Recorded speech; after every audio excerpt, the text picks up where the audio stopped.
Good morning. आज हम एक इम्पॉर्टेंट टॉपिक लेके आप लोग के सामने आए हैं। लेट ना करते हुए हम उसके स्टार्ट करते हैं। टॉपिक हमारा है ब्लड सर्कुलेशन सिस्टम, रक्त परिसंचरण तंत्र। रक्त परिसंचरण तंत्र की खोज 1628 ईस्वी में विलियम हार्वे ने किया और विज्ञान की वह शाखा जिसके अंतर्गत ब्लड सर्कुलेशन सिस्टम का स्टडी किया जाता है उसे एंजियोलॉजी कहा जाता है और इस प्रकार father of angiology William Harvey को कहा जाता है।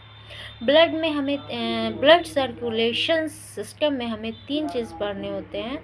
एक हमारा ब्लड है, दूसरा टॉपिक हमारा हार्ट है और तीसरा टॉपिक हमारा ब्लड वेसल्स है, रक्त वाहिनियाँ हैं। तो सबसे पहले हमें ब्लड का स्टडी करना है।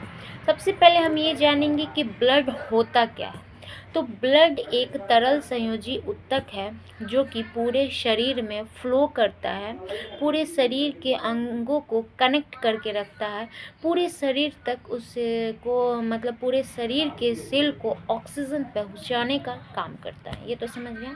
तो ब्लड जो है यह एक तरल संयोजी ऊतक है और जिसका पीएच मान 7.4 है और वह स्वाद में मतलब बाय नेचर वह दुर्बल क्षारीय है। Study of blood is known as haematology.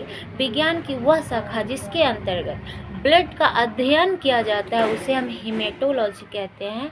और ब्लड का जो निर्माण होता है वो वयस्क मनुष्यों में ब्लड का निर्माण आपको रेड बोन मैरो में होता है, लेकिन वही बच्चा जब जन्म नहीं होता है यानी जो भ्रूणीय अवस्था में रहता है उस बच्चे का जन्म भ्रूण के मेसोडर्म लेयर से होता है। एक वयस्क मनुष्य के शरीर में जो ब्लड होता है वो 5 से 6 लीटर तक पाया जाता है, जो कि उसके पूरे शरीर का लगभग 7% होता है। ब्लड का उत्पादन की प्रक्रिया को हम हीमोपोइसिस कहते हैं और अध्ययन हीमेटोलॉजी कहते हैं। ब्लड को हम तरल संयोजी ऊतक क्यों कहते हैं? क्योंकि ब्लड हमारे शरीर में लिक्विड फॉर्म में पाया जाता है, इसलिए तरल कहते हैं। और संयोजी का मतलब ये होता है यानी कनेक्टिंग टिश्यू, यानी हमारे पूरे शरीर को कनेक्ट करके रखता है, जोड़ के रखता है।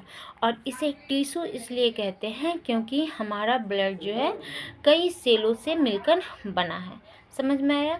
अगले वीडियो में हम आपको ये बताएंगे कि ब्लड में कंपोनेंट ऑफ ब्लड यानी ब्लड की संरचना, ब्लड के कितने भाग हैं। ऐसे हम बता दें कि ब्लड के 2 भाग होते हैं। ठीक है।